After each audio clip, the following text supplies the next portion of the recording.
दोस्तों, आज का प्रीमिक्स कुछ खास है। आज हम यूपीएससी द्वारा कंडक्टेड जियो साइंटिस्ट 2024 के एग्जाम के इन्वायरमेंट के क्वेश्चंस डिस्कस करेंगे विच आर क्लोज टू 21।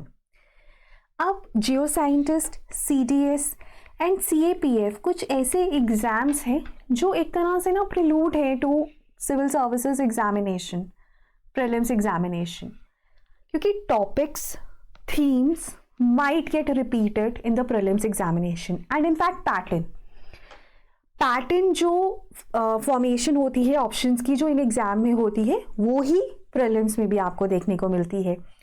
और कुछ क्वेश्चंस ऐसे होते हैं जो कि ईजियर होते हैं इन एग्जाम्स में, प्रीलिम्स में थोड़े टफ हो जाते हैं। सो डायरेक्ट क्वेश्चंस तो कभी भी रिपीट नहीं होंगे, but themes and topics might get repeated. Also if nothing else, अगर आप इन एग्जाम को सॉल्व करते हो तो it might help you in testing your knowledge. So do attempt these examinations and specially ये तीन तो इस साल के तो ज़रूर ही कर लेना, राइट। एंड एनवायरमेंट के हम इस वीडियो में करेंगे जियो साइंटिस्ट के। ऑल्सो अगर आप प्रैक्टिस एमसीक्यूज में कोर्स चाहते हैं जिसमें आपको subject wise, topic wise MCQs मिले for practicing, then this is a course for you and it is an elaborate detailed course with more than 2000 MCQs. Also PYQs के आपको detailed solutions मिलते हैं subject wise and mentorship support also.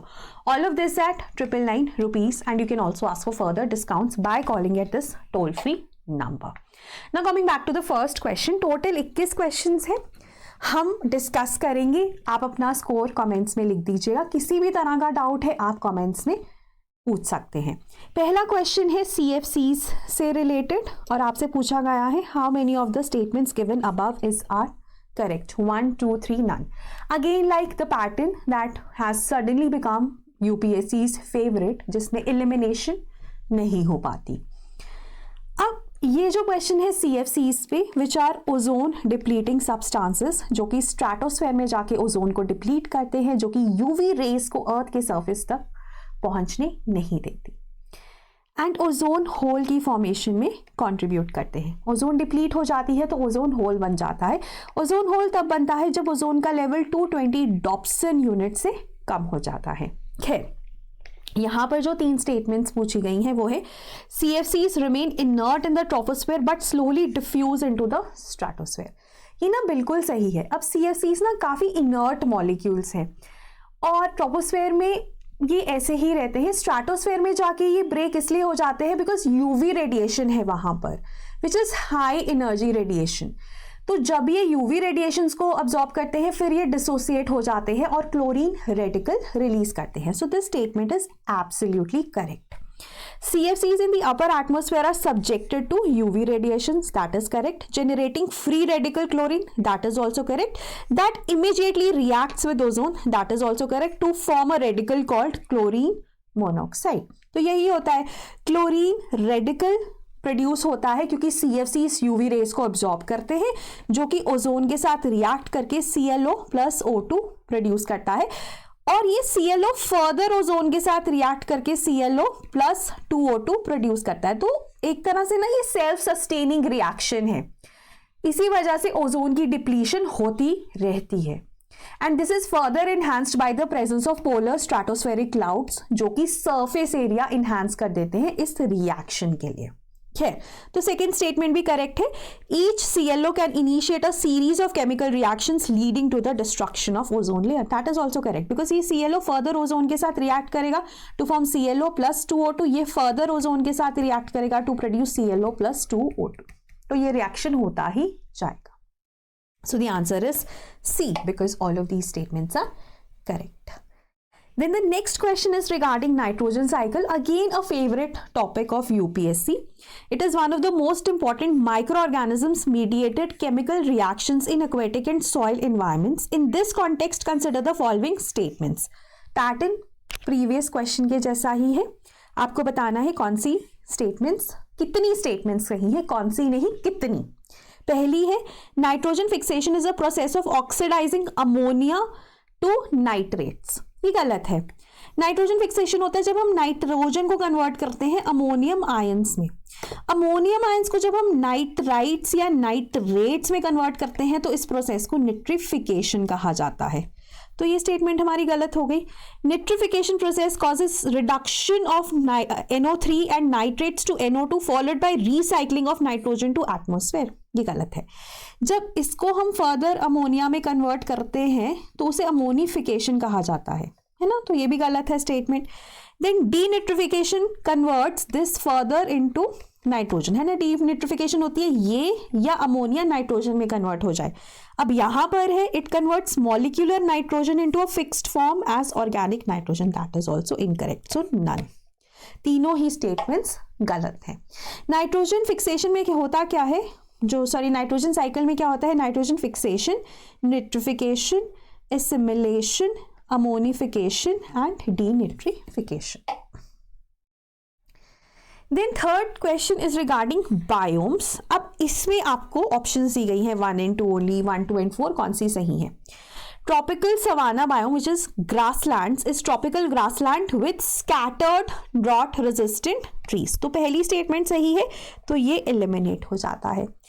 Temperate deciduous forest biome is a high altitude region in the Himalayas, ये भी सही लग रही है, तो ये या ये।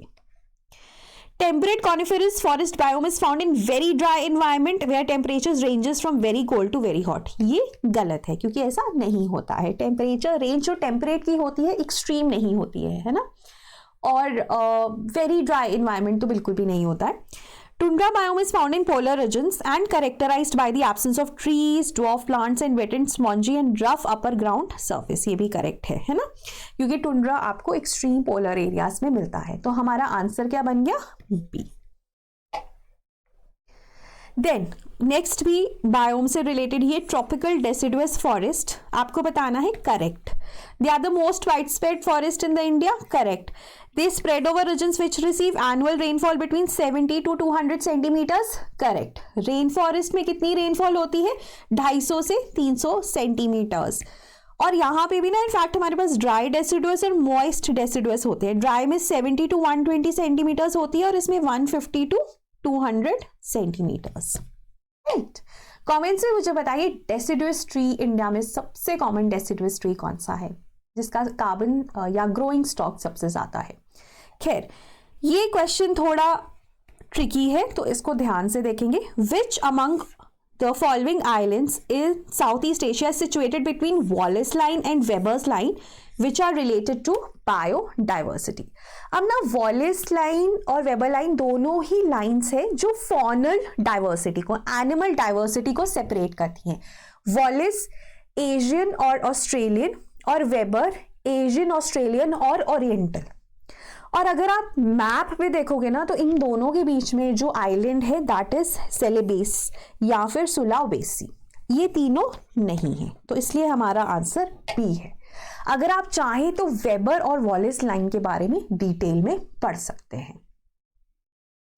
देन एज पर ISFR जो कि हर 2 सालों में एक बार आती है, released by forest survey of India which is an autonomous institution based out of Dehradun under ministry of environment.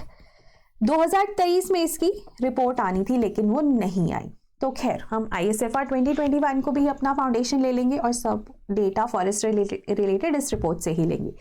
अब इसमें आपसे पूछा गया है विच of the following states has maximum percentage of its geographical area under the forest cover. अब absolute number में अगर हम एरिया की बात करें तो वो मध्य प्रदेश है, लेकिन percentage of geographical area it is Mizoram, close to 87%। So the answer is D. अगर ये पूछा होता सबसे ज्यादा फॉरेस्ट एरिया कौन सी स्टेट में है तो मध्य प्रदेश। नेक्स्ट है फोटोकेमिकल स्मॉग जिसका मेजर कंपोनेंट होता है ट्रोपोस्फेरिक ओजोन। अगेन करेक्ट पूछा है, it irritates the eyes, correct. It leads to cracking of rubber, correct. It causes considerable damage to plant life, correct. Answer is 1, 2 and 3। Very straight forward simple questions. Which of the following is a true fish, jelly fish, silver fish, star fish, नहीं, ये सब invertebrates में आते हैं। Sea horse, ठीक है, sea horse जो है इट इज अ फिश। अब ना यूपीएससी प्रीलिम्स में क्वेश्चन आते हैं सी काउ, सी हॉर्स और सी लायन, इनमें से मैमल कौन है। सी हॉर्स फिश है, ये दोनों मैमल्स हैं। Sea mammals, sea cow grass पे फीड करती है, इसको डुगोंग भी कहते हैं। पहला कंजर्वेशन रिजर्व इंडिया में डुगोंग को डेडिकेटेड कहाँ बना है? तमिलनाडु में। Sea lion feeds on sea cows, is a carnivorous mammal. Sea horse is a fish which has a face of a horse. तो क्वेश्चन है, आंसर है D. Then which among the following groups produces their own food? Autotrophs. Auto का मतलब होता है खुद, ट्रॉफ का मतलब होता है न्यूट्रिशन, खुद अपना खाना बनाते हैं, ऑटोट्रॉफ्स। देन इकोलॉजिकल सक्सेशन का सिक्वेंशियल ऑर्डर बताना है। अब ये भी सिंपल है, याद करना है आपको, इसका आंसर है बी। निक्रा से याद कर सकते हो आप। पहले न्यूडेशन होती है, बेयर एरिया बनता है, फिर इन्वेजन होती है, competition, coaction, reaction, stabilisation. Then which of the following are not correctly matched? Ramsar sites. Again a UPSC favorite. Enough cue for you to remember all the 80 Ramsar sites. Kolleru Telangana में है? नहीं। कहाँ पर है? कमेंट्स में बताइए। सतकौजिया गॉर्ज कहाँ पर है? ओडिशा में। कंजली पंजाबपाला Mizoram. So the answer is one only. Kolleru is not in Telangana. ठीक है, कोलेरू कहाँ पर है? आंध्र में, Andhra Pradesh. Then next, which of the following tiger reserves are not situated in the state of Rajasthan? इसमें ना आपको 1 and 2 आपको पता है राजस्थान में है ना। There are 5 tiger reserves in Rajasthan, Mukundra और रामगढ़ विस्तारी है। तो आप ना गलती से कहीं 1 and 2 मत मार्क कर देना, क्योंकि ना आपको लगता है कि यही सही होगा क्योंकि राजस्थान के टाइगर रिजर्व्स पूछे गए एक्साइटमेंट में। No, read not. The answer is 3 and 4। Kawal is in Telangana and Bhadra कहाँ पर है? कर्नाटका। ठीक है, सो ये आपको पता होने चाहिए, टाइगर रिजर्व्स भी आपको पता होने चाहिए। Then which among the following is not in situ conservation? Wildlife sanctuary in situ है, biosphere reserve, national park in situ है, botanical garden is ex situ. Then next, mangroves represent salt tolerant vegetation. Very simple, you know these questions. Again a simple question, which of the following types of coral reefs are developed along the edges of continental shelves and separated by lagoon? अगर simple ये होता on the edges of continental shelf तो हमारा answer होता fringe reef, separated by lagoon तो हमारा answer है barrier reef। Non renewable energy कौन सी है इनमें से? Geothermal, nuclear, biomass, hydropower. Non renewable होती है जो can not be renewed on a human time scale, so the answer is nuclear because all the others are renewed on a human time scale, in fact daily, they are renewed daily. Then biosphere reserve program was initiated by MAP program of UNESCO. Again a simple question, ecotone के बारे में पूछा है, कौन सी statements correct है? It represent a transitional region between 2 ecosystems, यही सही लग रही है ना? The first is correct, very very simple again. Then which of the following biogeographic zones of India cover the largest area? Trans Himalayan, desert, semi arid, Himalayan. अब ना अगर आप लॉजिक भी लगाओगे ना इसमें, अब देखो हिमालयन कितनी बड़ी हो जाएगी, ट्रांस हिमालयन कितनी बड़ी हो जाएगी, डेजर्ट कितनी बड़ी हो जाएगी, semi arid is the answer. It's close to 16%, the other are 666%, right?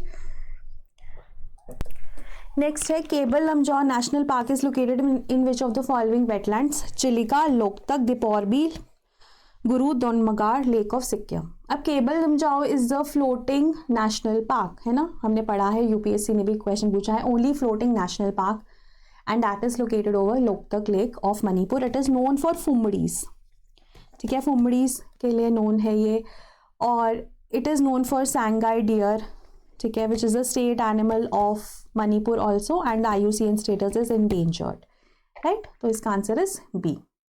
Then vulnerable species कौन सी होती है? अरे आप एक बार पढ़ लीजिए ये चारों। द आंसर इज फर्स्ट, क्योंकि वो इंडेंजर्ड होगी नियर फ्यूचर में, है ना। वनरेबल के बाद हमारे पास जो नेक्स्ट आता है वो इंडेंजर्ड होता है, जैसे क्रिटिकली इंडेंजर्ड, फिर इंडेंजर्ड, फिर वनरेबल, फिर नियर थ्रेटेंड, है ना, ऐसे चलता है। और ये तीनों हमारी थ्रेटेंड कैटेगरी में भी आती हैं। तो वनरेबल के बाद नेक्स्ट स्टेप क्या है? इंडेंजर्ड, अगर आपने उसे प्रोटेक्ट नहीं किया। एक्सटिंक्ट तो कहीं बाद में आता है, एक्सटिंक्ट इन वाइल्ड, एक्सटिंक्ट तो यहाँ पर आता है, तो ये तो काफ़ी दूर है। Is known only to survive in the wild, ये भी नहीं है। कैप्टिविटी में सर्वाइव करेगा, ये भी नहीं है। So the answer is A, right? So these are close to 21 questions which was asked in your geo scientist exam. And इसमें आपका कितना स्कोर है वो कमेंट्स में लिख दीजिए। कुछ मैंने सवाल पूछे हैं वो आप मुझे कमेंट्स में बता दीजिए। And do solve the complete paper और just go through it once, ताकि आपको पता चले कि आपकी नॉलेज सही है या नहीं है। हो सकता है कुछ क्वेश्चंस में आपको कंफ्यूजन हो, तो उनको पढ़ लीजिएगा, वो आपके टॉपिक्स और पक्के हो जाएंगे। एंड लास्ट में प्रीलिम्स, सिविल सर्विसेज प्रीलिम्स के लिए PYQs हम कंडक्ट कर ही रहे हैं। 2011 ऑनवर्ड जितने भी उस सब्जेक्ट के क्वेश्चंस हैं वो हम इलैबोरेटली डिस्कस करते हैं। इस संडे पॉलिटिका है which would be conducted by Ayush sir, history और एनवायरनमेंट के हो चुके हैं, तो उन्हें आप एक बार ज़रूर देख लीजिएगा 2x स्पीड पे। और पॉलिटिका जो है मैं तो यही बोलूँगी लाइव देखिए, आपके कुछ सवाल है वो भी आंसर हो जाएंगे। So that you have to do, right. So that was all from my end. Thank you, have a nice day.